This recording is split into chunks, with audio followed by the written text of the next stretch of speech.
One man who saw that dedication up close was Paul Burrell, who began his own life of service as a royal footman at just 19 years of age. We're joined by him now live. Paul, good morning. A sad day, a day for reflection, a day, I think, where people will want to know what's coming next. Let's talk about the Queen that you knew, up close and personal. We've heard, Paul, already this morning, tributes about how she had a cheeky side, how she was very normal, very humble, but everything is about her service and her dedication to both her nation and her country. I'm devastated. I didn't expect this news so quickly. I knew she wasn't well. And as Angela says, she dedicated her life to her country and her service to the country. You know, to know the woman herself, I was very lucky from an early age to be shaped and inspired by an incredible human being. And I just don't know what the country is going to be like without her. It'll never be the same. Godspeed, Your Majesty. I have to say, Julia, I'm sort of with Paul. I think, you know, we will obviously naturally talk about the mourning and how we'll remember. And they always say, don't they, in grief, you go through all these different emotions. But one does sit here and think, what's next? Because she's been that constant. It is so momentous. And when we think back, look, Paul Burrell, you had a ringside seat to what was playing out in the marriage of Diana and Charles, of course, and how devastating and damaging that was for the monarchy as an institution, and the question marks that were raised about the future of the monarchy.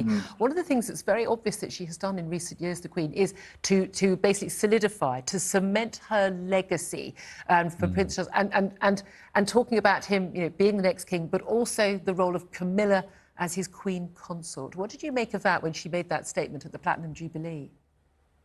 Well, I think she's used, Prince Charles has used her goodwill to tell the people that this is the way the Queen would like it. This is a smooth passage into the next monarchy. We have to cross that bridge to get to William and Kate. Now, as you well know, I'm not a huge fan of King Charles and Queen Camilla. I never have been. But I am a huge fan of King William and Queen Kate when we get there. So we have to cross this bridge. It's for a short time.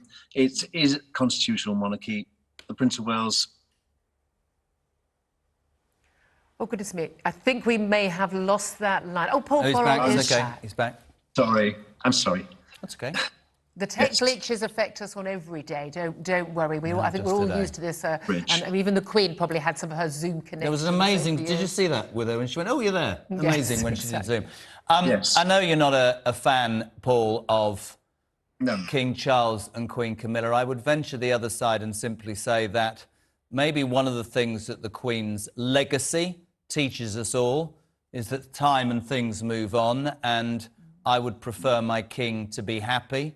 I, like you, look at perhaps the next generation, but I would say that I think if Charles is going to take on this momentous role, he wants the woman he loves by his side.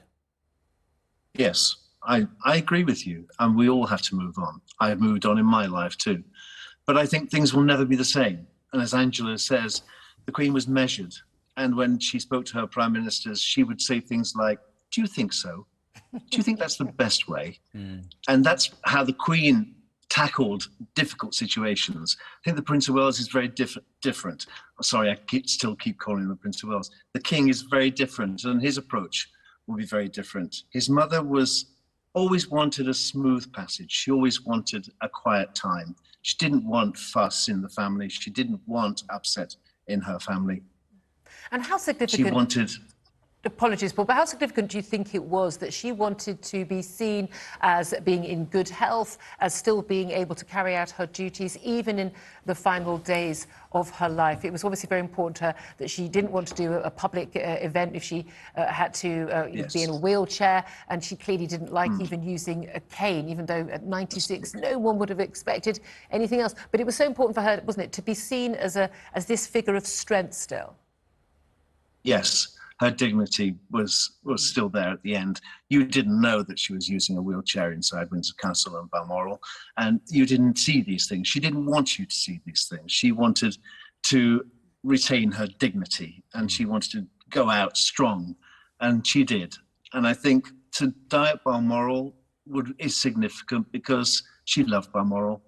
Her family love Balmoral, and I can see her now skipping through the heather with Princess Margaret, with baskets, collecting blueberries and wild strawberries. And fun times were had there at Balmoral, and it's a fitting place for her to end her life. Paul, you've been massively involved with the family up there in Balmoral at the Palace of the Buckingham Palace. We talked, obviously, about the nation, the world, the Commonwealth. We also have to remember this is family grief as well. What will be going on? Will they be spending time? Will they do what we believe the royal family does, stiff upper lip, get on with it? Or will there be periods of quiet reflection, I suspect? All of that. And they will have lunches and meals together in the dining room without the Queen. And I presume she's upstairs in her bedroom. She will be prepared now, and the family will have been to see her and spent some time with her. And I think that's significant too, because Balmoral is, of all the royal houses, Balmoral is a home. Yeah. And all the children have grown up there. The Queen brought her children there, and they played there on the lawns and on the swing there. There are famous photographs of them all having good times, happy times, relaxed times, and family times at Balmoral. And that's what they're doing now. They're all together. And I knew the announcement wouldn't come until all the family were there safe at Balmoral, and they were in lockdown. And then I knew it was coming. I just knew it was coming. Because she didn't look quite right yesterday with the Prime Minister. She almost looked propped up.